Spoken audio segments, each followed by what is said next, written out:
Maharashtra 39 news network, सत्य बातमी, ठाम भूमिका। धडगावच्या भोंगऱ्या बाजारात आदिवासी विकास विभाग मंत्र्यांचा पारंपरिक ठेका, आदिवासी बांधवांसह धरला फेर। होळीच्या उत्सवानिमित्त भरविण्यात येणाऱ्या पारंपरिक भोंगऱ्या बाजाराचा उत्साह सध्या नंदुरबार जिल्ह्यात शिगेला पोहोचला आहे। जिल्ह्यातील सर्वात मोठा मानला जाणारा धडगाव येथील भोंगऱ्या बाजार यंदा विशेष ठरला, कारण राज्याचे आदिवासी विकास मंत्री अशोक उईके यांनी या पारंपरिक सोहळ्यास हजेरी लावली। दुपारच्या सुमारास भोंगऱ्याची भव्य मिरवणूक निघताच परिसरात उत्साहाची लाट उसळली। पारंपरिक वेशभूषेत सजलेल्या आदिवासी बांधवांनी ढोल ताशांच्या आणि पारंपरिक वाद्यांच्या तालावर नृत्य सादर केले।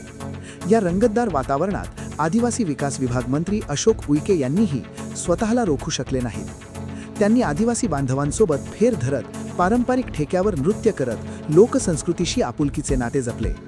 यावेळी आमदार आमशा पाडवी आणि आमदार राजेश पाडवी यांनीही पारंपरिक वेशभूषेत सहभाग घेत ठेका धरला।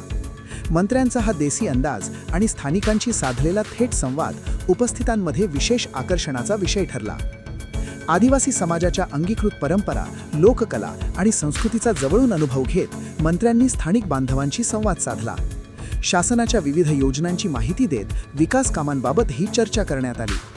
भोंगऱ्या बाजारातील मंत्र्यांच्या सहभागामुळे कार्यक्रमाला अधिकच रंग चढला असून पारंपरिक उत्सवाला यंदा वेगळीच झळाळी प्राप्त झाली आहे।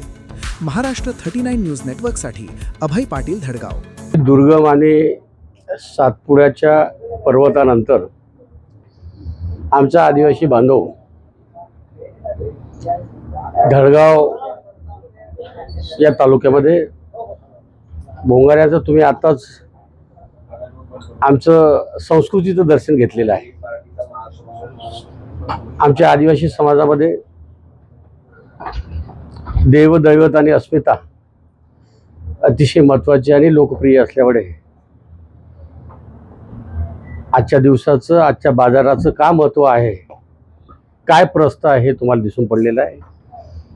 आमचा समस्त आदिवासी बांधव हे असलेली आदर्श संस्कृती आणि गौरवशाली इतिहास हा जिवंत ठेवण्याचा एक सण वर्षातून एकदा येत असतो आणि तो आम्ही उत्साहानं साजरा करतो।